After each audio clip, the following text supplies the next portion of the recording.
Welcome to episode 17 of the Viking Voices podcast. We were greeted this morning by quite a bit of rain. Yeah. It's cold out. Well, it's not cold. It's spring weather. We're getting enough rain for the foreseeable future. I'm joined here this morning by Janna Kohler from Career Services. Janna, thank you for being on the podcast. Yeah, thank you for having me, Jaden. So I wanted to do this one. This is a big one because I wanted to talk to you. Essentially, this podcast isn't possible without you. You know, I talked to you about an internship here at the school, originally for credit, and now in the second semester, just, fooling around with podcast equipment. But, I wanted you to come on and talk about some of the opportunities that students had, that students will have this year, during their time here at VCSU. But why don't you go ahead and start off, introduce yourself. You were talking before the show, you're a graduate from here. So why don't you go ahead and introduce yourself, where you're from, all that kind of stuff. Okay. My name is Janna Kohler. I am from Wyndmere, North Dakota, which is a small town in the southeast corner of North Dakota. I started out my college journey. We could go way back here. I started out my college journey actually at NDSU. Okay. My first class was in a lecture hall of 496 students, and I come from a town of 500. So as you can imagine, that was pretty overwhelming for me. I stuck it out there for 2 years, and I enjoyed my time there, made good friends, had good memories, but ultimately decided to transfer to VCSU after my sophomore year. To this day, I say it's the best decision I ever made. I love VCSU. I'm a huge fan of everything that we do here, and I just feel lucky to be here again in a different sense. So went to VCSU, changed my major many times throughout this process. And so that's something that's kind of helped me with my job, actually, is just being able to be in those shoes for those undecided students. But ultimately decided on business education. And so I wanted the best of both worlds. I loved business, but I also loved teaching. So I combined those two. Ended up teaching after graduating in Wahpeton, North Dakota for 4 years, and then in Jamestown at the high school for 3 years, and ended up at VCSU after I saw this job posting, and haven't looked back. So I've been here since July of 2022. Okay. And going on 3 years. Some days it feels like I've been here forever, and then some days I feel like I'm brand new. So I love what I do, and I hope that shows. Right on. Well, that's a funny story. Almost your entire town's population was in one lecture hall at NDSU. Certainly a shift for sure. And, you talk about some of those bigger universities, some of those huge, lectures that you don't get that personal, experience with the teachers. And that's something at VCSU that we almost take for granted. But that's fun. You kind of go all around the board, and then you come back to where you graduated from. What were some of your favorite memories, as a student here at VCSU?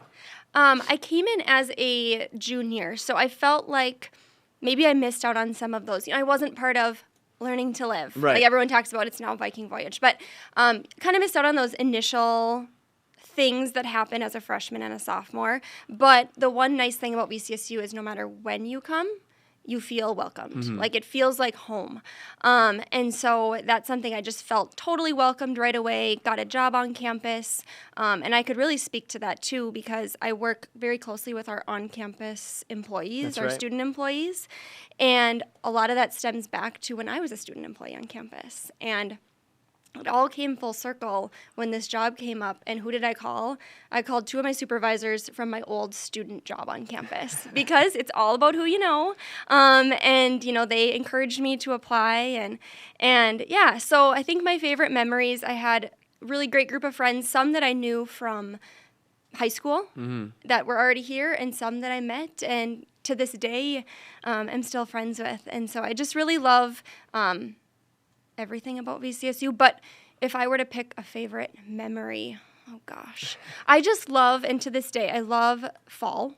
Yes. I love walking onto campus when the leaves are changing. You can hear the crunch of the leaves. It's a little chilly out.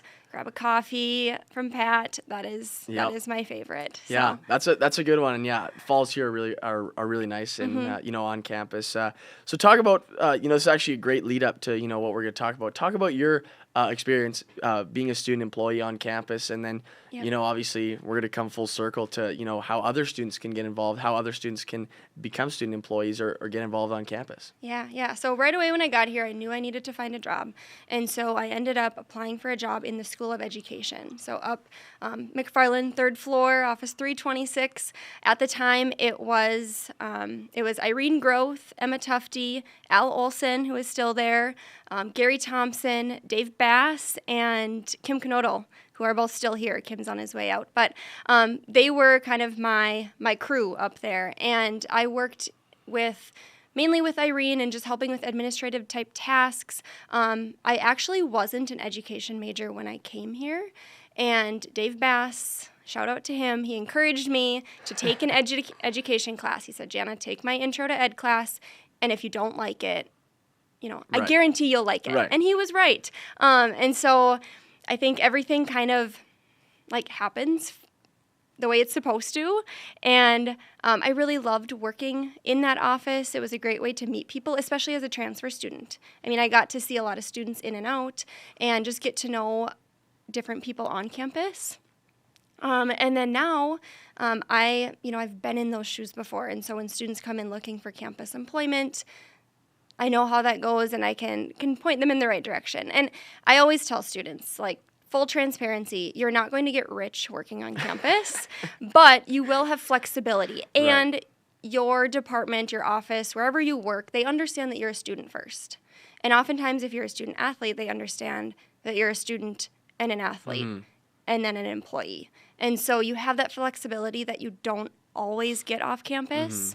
But of course, there's a trade-off, you know. So if you work off campus, you might make a little more money, but you might not get that flexibility. Right, absolutely. And I think, you know, working on campus too kind of allows it to be tailored to what you kind of want. You know, I'd love to ask you this question too. Do you think that working on campus helped you, you know, with your classes or, you know, enhanced your experience here at VCSU? Yeah, I believe so, because I think you just have that core group of people who are encouraging you and kind of you feel supported in your, even if where you work has nothing to do with the classes that you're taking, you just feel supported by those people that are part of VCSU. And so, and you're here, you're on campus already, you're going to make it to class because you're here already. You have no choice. And people know if you're not in class here. That's right. Yeah, exactly. So I think that's a great lead up into, for any of the students listening to this, you know, where to start, because I know for myself, it wasn't, you know, again, you said it best. It's not about the money, right? It was, for me, it was obviously, how do I get involved? How do I do something, you know, fun on campus? You know, I wasn't going to do anything unless it was something I thought was going to be valuable and fun. And, you know, we sat down for a chat and you know, we talked about an internship for college credit, which is another thing. I was like, whoa, I can do this. It's almost, you know, two birds with one stone kind of situation. So where can those students start, and, you know, where can they look, you know, just for the initial search? Yeah. So if you're looking for an on-campus job, you're going to go to vcsu.edu/jobs. And under student employment opportunities, you'll see all of the current openings. Like right now, we have facilities is hiring for a lot of summer help. The student center is hiring for summer help. And then I usually say August is where a lot of those start to open up. So students that are incoming, start looking in August for those opportunities. If not, if you are looking and you just can't find anything that suits you or fits with your schedule, come talk to me and just stop by or send me an email, and I can help you figure out what you're looking for. It might end up being a campus job. It might not be. You know, it might be something off campus that suits your needs a little bit better. And as far as internships, we can get into that too, but internships are handled a little bit differently just because there is an academic component, but that would be something too that once you've kind of talked to your advisor about it and it's part of your plan, and come talk to me and we can work on finding a placement and then what that all looks like for the next semester. Yeah. And you know, it's funny you mentioned that, you know, it's on the website, but, you know, if it's not quite something you're looking for, you know, go ask and go, you know, go find out what there is, because, you know, this wasn't necessarily a job posting. They didn't have a podcast position open. In fact, there was no such thing. Yeah. You know, but I talked to Shannon Hone at the time, and she said that this was something that's available. Why don't you look into it? And, you know, I kind of, it was on my schedule tentatively, the internship part. Over the summer, it was tentatively just on the schedule, and I'm like, well, I'll just probably pick a class for it instead. And then, I was like, it sounds like a lot of work. And then, but no, you see something you like, you talk to the right people, and then you find yourself, in front of a microphone, talking for an hour every week. But, yeah, so like you said, the student employee is a bit different than the internship. For student employment, I'd love for you to talk about summer, because not everyone, goes home for the summer. Not everyone knows that there's stuff available in the summer. For me, it's almost like just VCSU just shut down until I'm back. But, for students looking for summer opportunities, maybe just speak on that quickly. Yeah, so working on campus in the summer is a great way to, not have to find a different place to live. You can stay in the residence halls at a daily rate. And I don't want to say that out loud because I don't know exactly what it is at this point in time, but it's very affordable. I know that. And you're not having to pick up and move and find an apartment to rent for 3 months. And then as far as working on campus, you can work up to 40 hours a week on campus in the summer because it is a break. And so you're able to make some decent money and have that full-time schedule. And, if you are taking some classes, maybe it's helpful to be on campus and be taking those online classes and working because you're in that school mode. You still feel like you're in school because you're here. But I think campus is so different in the summer. I work very limited time during the summer, but I'm still here, and it's just a whole different world when students aren't here. So like you said, it does kind of feel like it shuts down, but we are here, and we are working to get prepared for the next semester. Right, exactly. Yeah, it's definitely something, I feel like it's almost an afterthought that, summertime exists on campus. There is a summer, kind of schedule on campus, but I know when I was talking, just to the Parks and Recreation, the two ladies that joined me last 2 weeks ago now it was, they talked about summer jobs, and it's almost more relaxed because, you have an online class or, 1 or 2 classes, and, you can just kind of enjoy your summer and have a job. But shifting more to the internship side, because obviously sign-ups coming up for fall, and eventually it's going to be sign up for spring, and we're gonna be here again next year. Yep. Talk about probably maybe the difference between just getting a student employing, becoming a student employee, and for credit, because it's certainly an opportunity that I didn't really know existed until this last spring and May. Yep. And I think a lot more students, if they were to hear about it, would take advantage of the opportunity. Yeah, for sure. So I love internships. They're one of my favorite parts of my job is helping students with their internships because I feel that they're so valuable. And for many different reasons. One reason is the connections that you make. I mean, just think of the connections you've made just doing this podcast. And as far as I know, this wasn't the initial plan of your internship either. Not at all. I was actually reading through your form earlier and realized that you were going to do video production, but this just kind of was a branch off. Yeah, exactly. It was an idea that turned into something, which I think is something that happens a lot with internships, is a student comes on and, a department or wherever they're working realizes, oh, they have a good skill set that we could use, and maybe the marketing team has wanted to do something like this, but just hasn't had the manpower to do it or the time, the energy. It takes a lot, right? Yeah. And so having somebody that can devote their time to it is awesome. And then for you, you're able to add that to your resume. Exactly. Like how huge is that you can add that specific skill? You have developed, recorded, promoted these podcasts for how long? So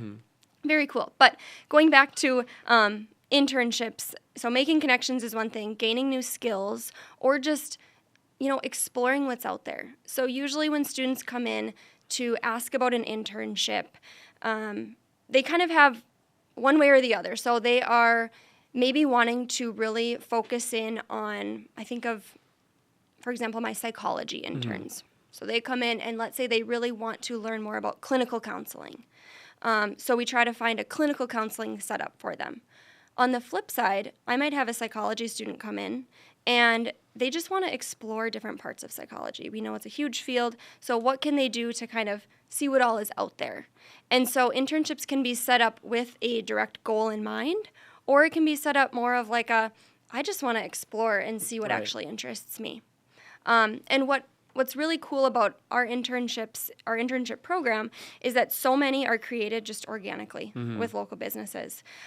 We think of internships as like, oh, you apply for this program and you're with all these other students, and we've seen movies and and we just think that that's what an internship should be. And there are some out there like that. Don't get me wrong.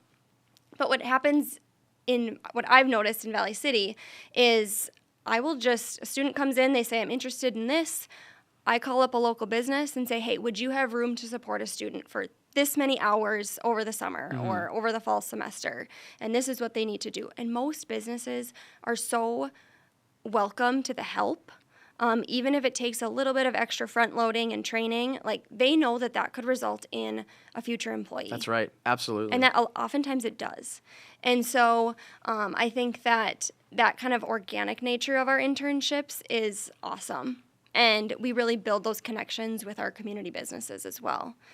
As far as internships go, they can look different. And I kind of already touched on this, but what I usually present to students is like, you might go into an internship or I should say I present this to employers more so, but if they're unsure, because that's a lot of the struggle with finding employers is they just don't know what it entails. Exactly. And so I'm trying to kind of communicate that with local businesses, because it could be, hey, students want to dabble in a little bit of everything in your business.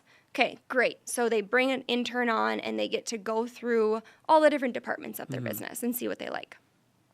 It could also be like a special project that a business wants to implement, but just doesn't have the means to do so right now. They don't have the time, they don't have the personnel, and so they bring on an intern with a special, expertise or a set of skills that they can then take on a new project for that business and get it started at least. Kind of like what you did with the podcast. Or it can be more along the lines of the business has some gaps to fill. Like some things are just getting pushed aside. Maybe it's their social media. Social media is a beast. It's a lot of work. I thankfully have two, shout out to my student employees, Beth Mayhus and Emma Lucas, who keep my social media alive. So check that out if you can. But I digress. The social media piece for businesses often gets pushed aside because it's a lot more work than it looks. And so if we have, a communication major or a marketing student who is interested in that, we can say, hey, it looks like you might need a little help with your social media. This student can come in and help you out with that, and at least give you a starting point, a foundation for you to continue once they're done. So those are kind of the different avenues that businesses can take with interns, and every business handles them differently. Yeah. I mean, every internship is so unique. Absolutely. Yeah, I think you're the expert on this. You explain it really well, and I just go back to that that customizable aspect of the podcast was a part of this. Sometimes it was filming a concert at the CFA. I worked for the radio, KOVC. We were doing games, basketball, volleyball. There were so many things, and I bet you could read my internship description, and not one of those things is necessarily there. But, and then you go back to social media, and I think that is, so many people just outsourcing it to interns because a lot of the younger, people coming out of school know how to do this stuff. I know a lot of people that are really good with design and they just run social medias, and it's it's a pretty good little gig, and they can do it for multiple companies at once. But it's super interesting, and just in general, all these opportunities are just so available. They're more available than even you'd think. I didn't know this was necessarily available, but let's shift a little bit to the career side of things, because you do a lot of career services things. I know for one of the senior seminar, you do some help with the resume rebuilding and all that. Start with some of that. We always hear you gotta have a good resume. I'd love to hear your take. What makes a good resume? What can help you stick out? Just any comments you might have on that, because and I'll be taking diligent notes. Yeah, so I do help out with different classes, especially those senior seminar capstone classes. I often go into those and kind of help with their resumes, which is awesome because we want to make sure that you all feel prepared entering the workforce. And even if you're just working on campus or getting a part-time job during college, you should have a good resume to work with. The nice thing about resumes is that once you have one, you have that foundation and you can just keep improving it. So I think the hardest part about a resume is getting the initial one done. And then you can just keep improving, expanding on it as you gain more experiences and all those things. What makes a good resume? I preach to students that you need to have a tailored resume. When you're applying for a job, you need to check out the job description and figure out what keywords are sticking out to you. And so those keywords might be things like, team-oriented, collaboration, social media, those keywords that kind of jump out and make you think, okay, this is what that job is all about, or this is what the culture of that company is all about, and try to work those into your resume. And it gets tricky. As a college student and a recent graduate, so many students don't have maybe relevant experience to go along with the job that they're trying to apply for. And that's where we have to get creative. So maybe you're applying to a job at Handy Hardware, assistant operations manager, okay? But you've worked at a daycare all 4 years of college. How do I relate those two? And so you have to go back to not necessarily the details of working at the daycare, but more so, what are the skills that I learned, like communication? How can I translate that to working at a hardware store?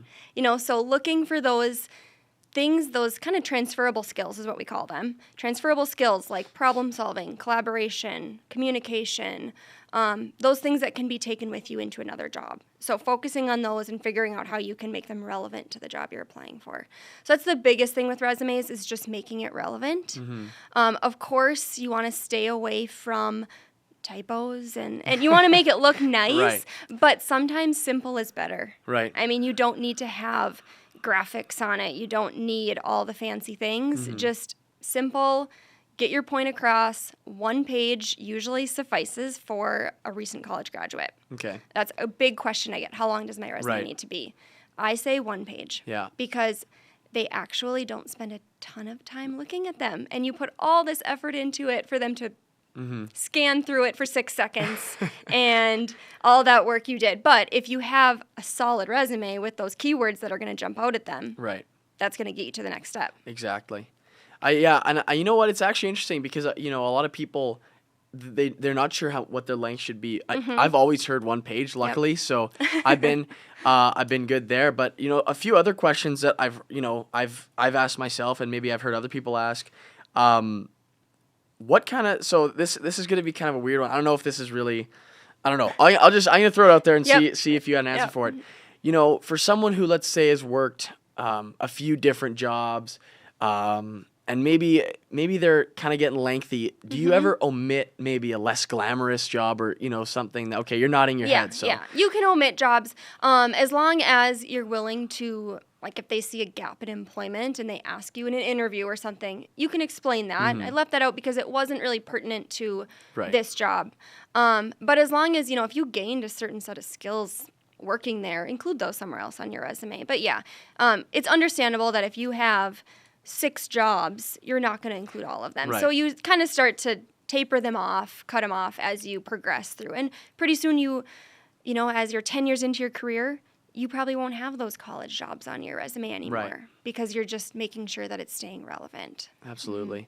Another big one now, we talk about websites to look for jobs and all that stuff. How important is, a good LinkedIn presence or even, just having, those good online presences, because they're not necessarily resumes, but, you can certainly get, find opportunities on those websites. I know LinkedIn's a big one. And I'm always trying to build my network. You can friend request me on LinkedIn. I need connections. But how important are those online kind of, I don't know if you really call LinkedIn social media, but those social media presences, I guess. Yeah, I do call LinkedIn like a professional Facebook. Yeah. Because that's kind of what it feels like to me. I mean, it looks very similar, but you're really showing yourself professionally. And yes, I think LinkedIn is very important. Especially with certain majors on campus. There might be majors that don't use it quite as heavily. Like, for example, our business department uses it pretty extensively. Yes. And I think the thing with LinkedIn is if you're going to have it, you need to keep it updated.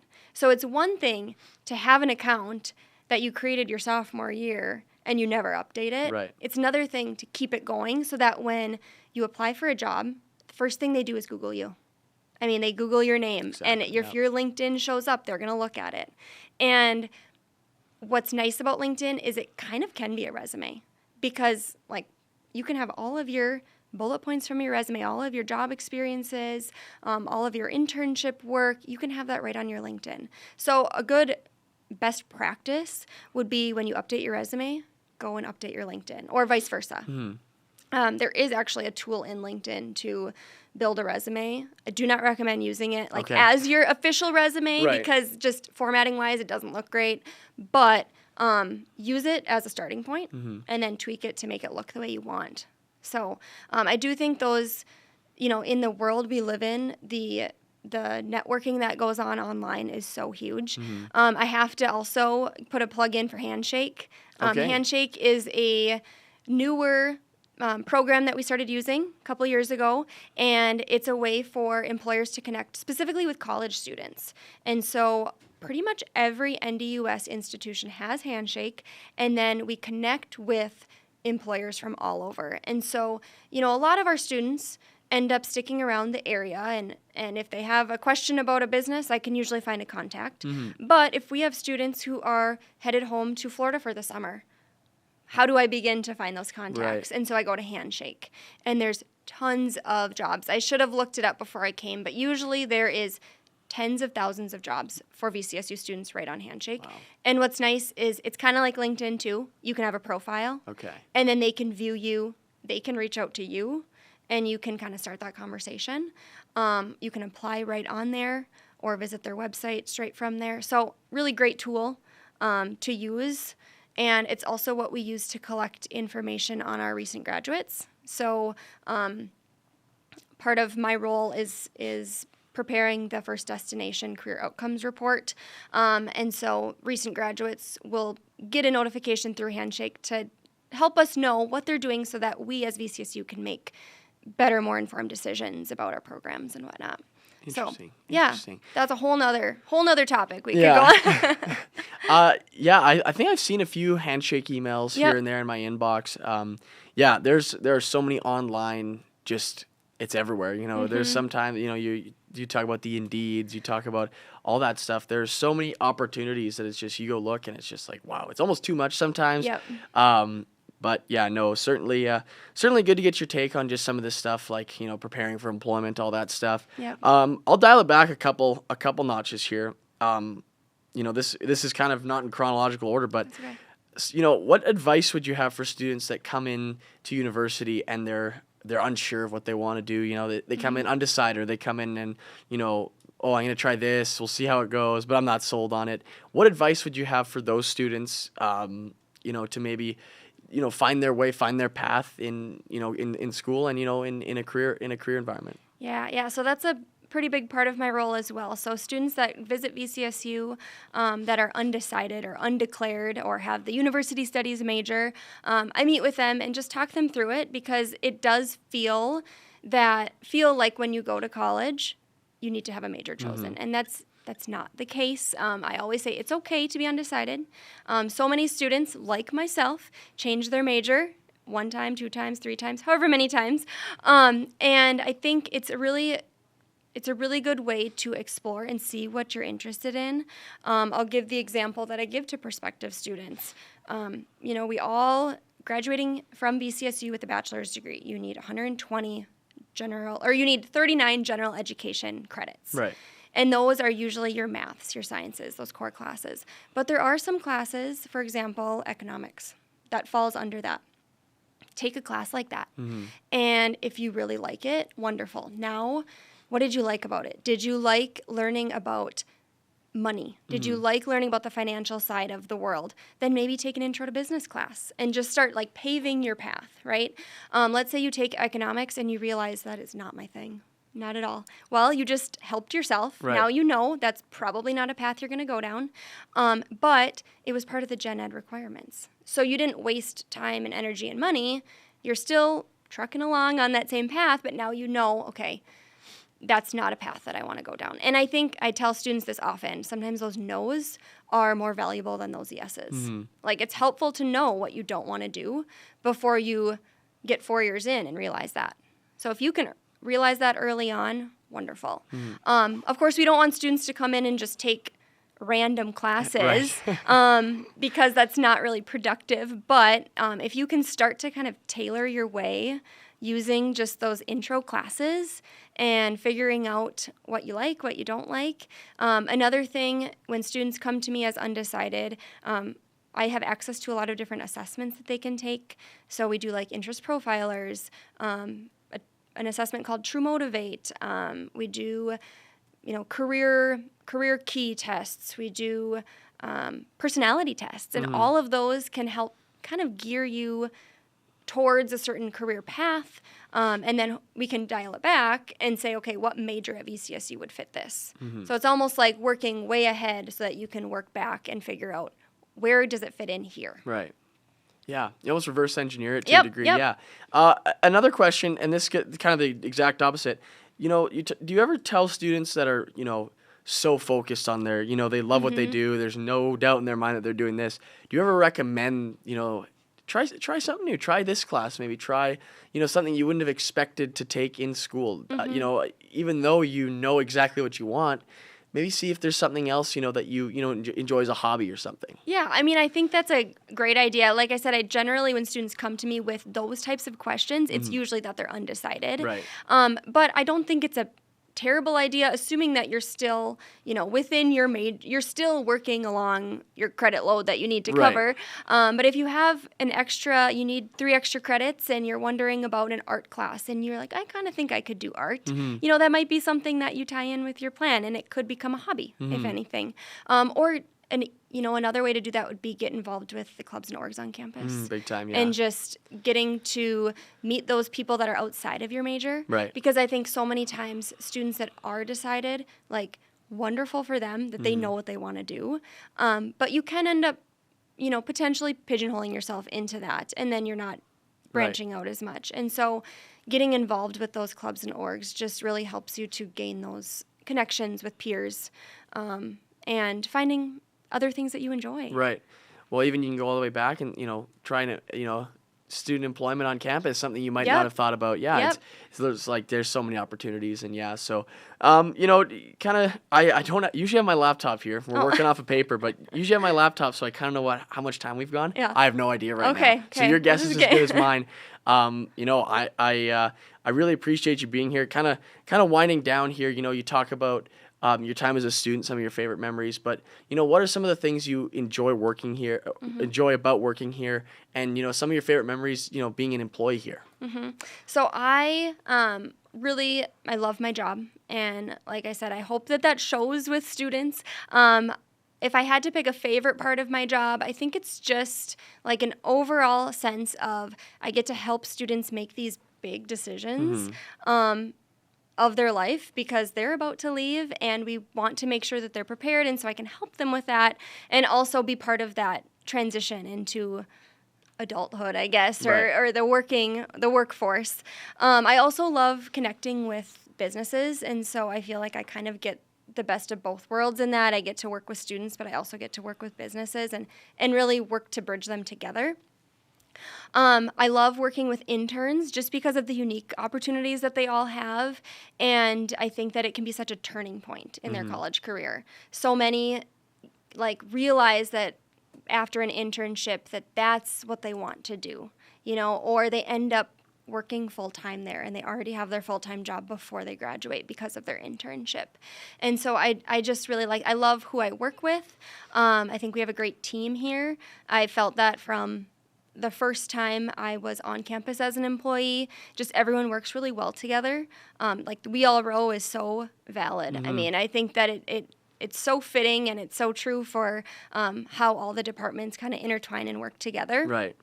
And just the students are wonderful. Like, truly, they're the best. And I feel very fortunate to work with all of them. So. Well, right on.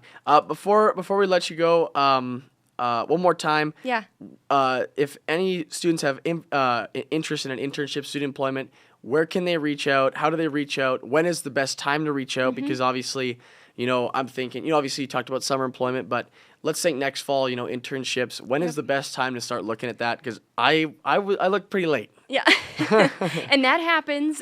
Plans change. And honestly, time just gets away from you. Right. Like, how is it already the end of April? I know. We have, summer internships are starting June 9th. And so if you're still looking for summer, there's still time to find one.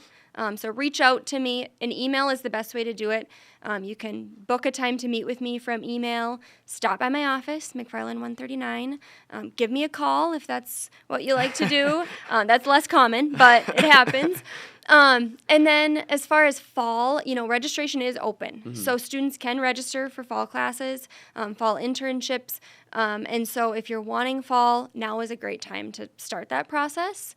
I am available to help in the summer, but if you can leave here in the spring knowing that you have your fall set up, that's really helpful for everyone. For sure. And so the sooner you can do it, the better. I have students who reach out 2 years before they do an internship, and wow, yeah. and they're really preparing. But I think a semester or even 2 semesters prior is adequate time. Yep. Right on. Well, that's perfect. Janna, again, I want to thank you for being here. It's a rainy Monday morning, so we appreciate having you on. And any last words for the listeners?